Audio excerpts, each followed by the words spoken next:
Hello there, my friends. Today I'm going to do a video on a subject that's been a long time coming, and that is introversion. Yeah, the opposite of extroversion. Are you an introvert? Well, if you're an introvert, you might want to watch because it might be entertaining and you may even learn something. If you're an extrovert, I highly recommend you watch so that you can learn something about your friends that are introverts.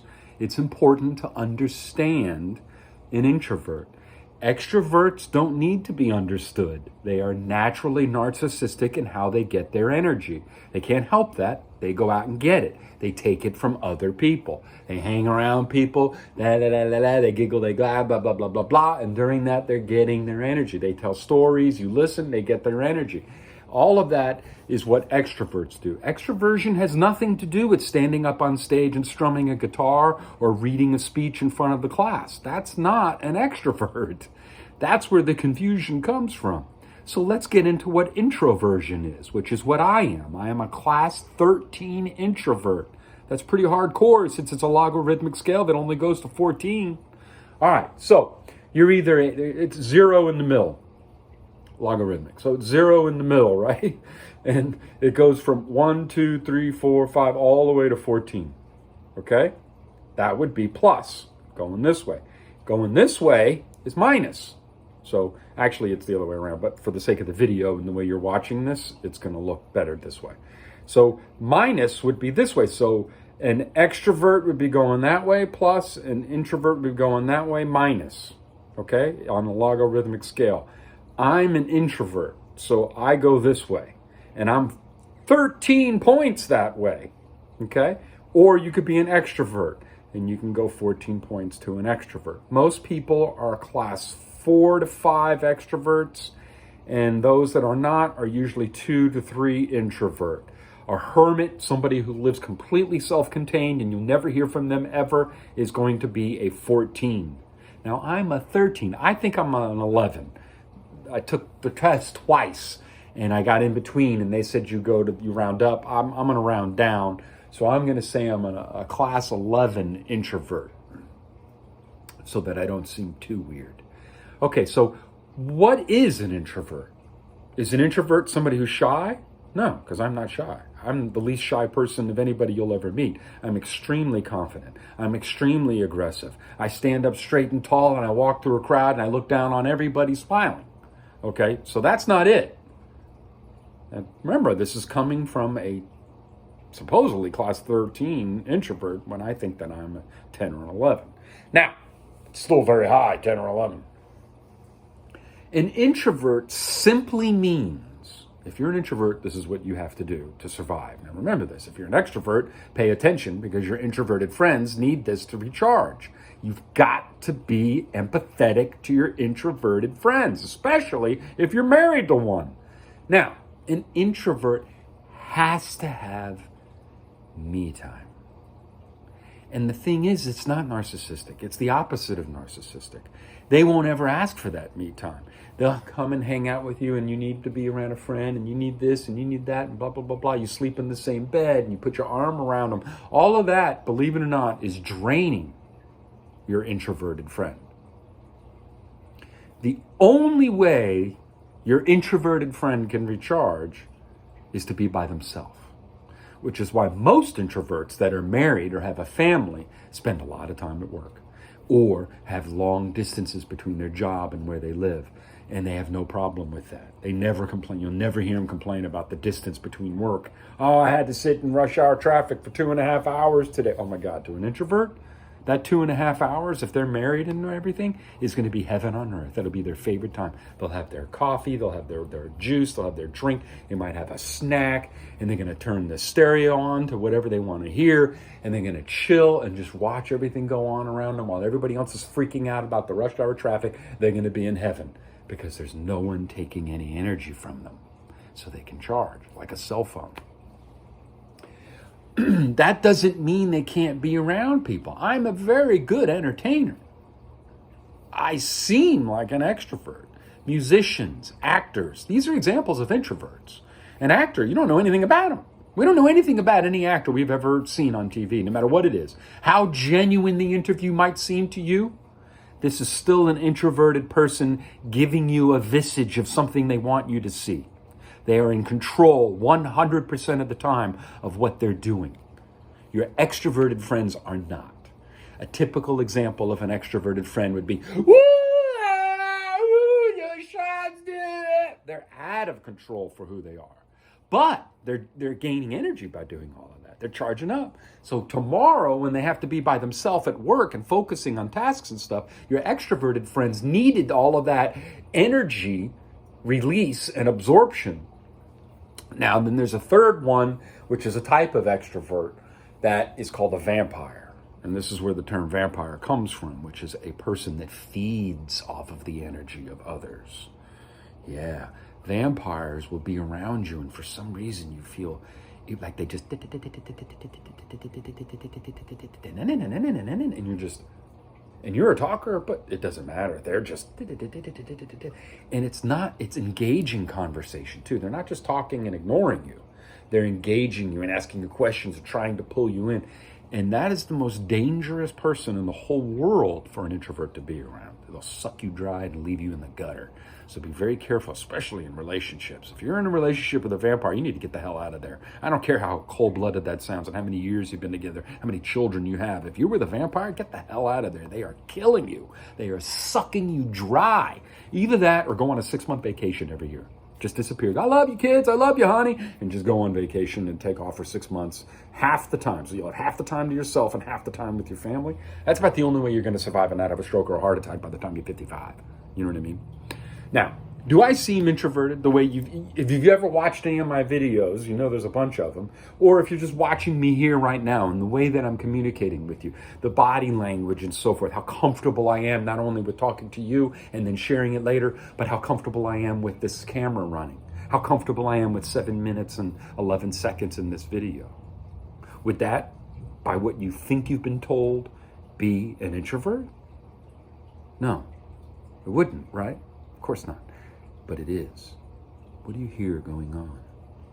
There's no dog, there's no cat. There's no children running around. There's no person in the kitchen clanking dishes and silverware. All you hear is the water of my fish tanks, because it's just me and them.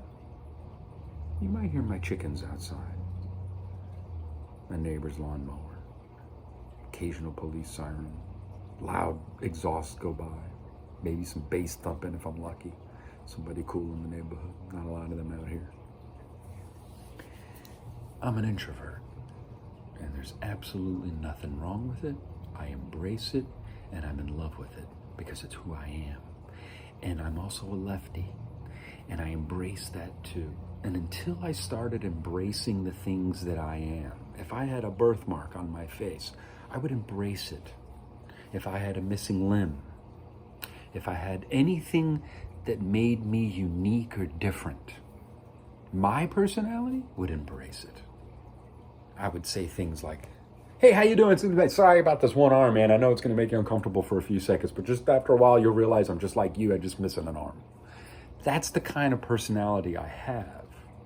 Maybe it's because I am an introvert and I spend so much time alone by myself that I have a complete understanding of who I am. It's important to not be introverted and wallow. You don't want to be an introvert and wallow. You don't want to be, I'm so lonely, I'm depressed, I'm an introvert. Oh, no. Don't do that. Leave that for the extroverts when they're not getting to take their energy from others. You, my friend, I'm talking to you, my fellow introverts. You are special, you are magical, and you are the reason that things happen on this planet. It's not the extroverts, it's the introverts.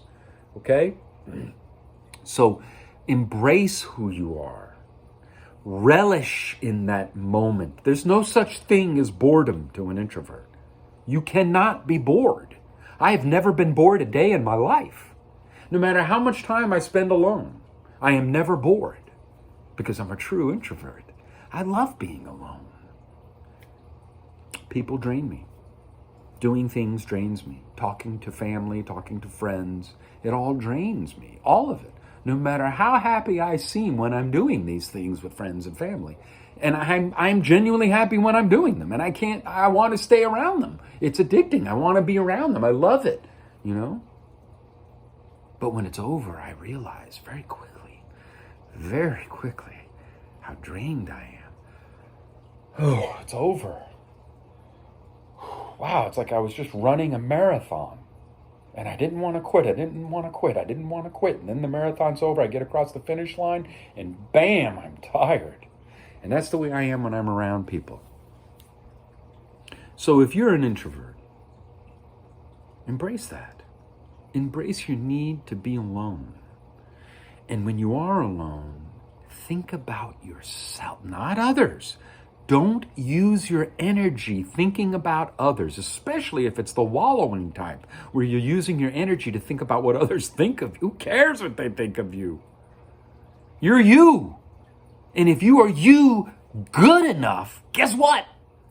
All those fake people will want to be around you. Whether it's to tear you down or lift you up, I don't know. And that's the trick in life, is figuring out which people that you are around that want to be around you to lift you up. Because if you're around somebody that wants to tear you down, you got to get out. They're like termites. So we got vampires and we got termites, the ones that want to drain. Vampires don't want you to run away. They want you to stay. They want you to be there. So a vampire kind of could be considered bipolar in the sense that one half of them is really sweet and does everything to keep you around, and then the other half, you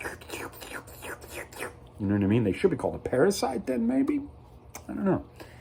Thanks for watching. You know, I feel for my introverted friends.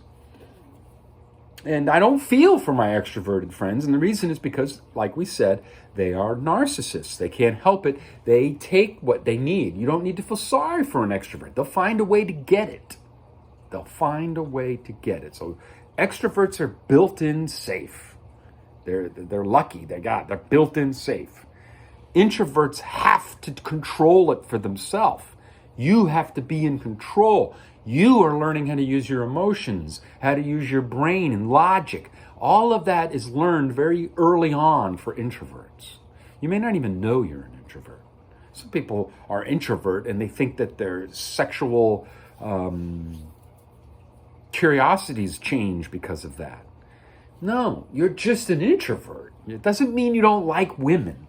It doesn't mean you don't like men. If you're gay and you don't think you like men either, that's not it. If you're heterosexual and you don't think you like women, that's not it. It's not those things. Stop letting society dictate to you what you might be. ADD, attention disorder? That's just another way of saying I'm bored. Just be yourself and realize that you're probably just an introvert. It's not that you don't like girls. You just can't be around them all the time. You gotta have some time to recharge by yourself. And that doesn't mean you like boys. And either way, if you don't know what you like, hey, call it a buffet and experiment with them all. You know what I mean? Not everybody is born like me and knows exactly from day one that they're attracted to women. I love women. I respect women. They make me giddy when I'm around them. And I love being around them. Men, I don't like being around men so much. Most men smell. They don't know how to bathe properly, to groom properly. They don't even know basic. I don't know. Anyway, I don't want to go there. So there's nothing attractive to me about men at all. There's a lot of things that are attractive to me about women that are very close to my own age. At this age that I am, I tend not to pay attention to women that aren't close to my own age. Everyone kind of becomes the same thing, whether they're 75 years old or 13 years old or someone that I work with or a friend or family. I treat everybody the same. There's no male, there's no female, there's no light skin, dark skin, there's no tall, short, skinny, heavy. There's no rule there for any of that. Everyone is treated exactly the same because I have plenty of time to think about how ridiculous judging people is. You're judging human beings. You're either a human being or you're not. You're either humane or you're not. If you're not humane to everyone and everything around you, then you're not human. You're a barbarian. And if you want to be Conan or Red Sonja, that's pretty cool too, huh? You know, get out there and kill people and not care about eat food like an animal and stuff. That's fun, right? Yeah, just don't do it around me. Thanks for watching.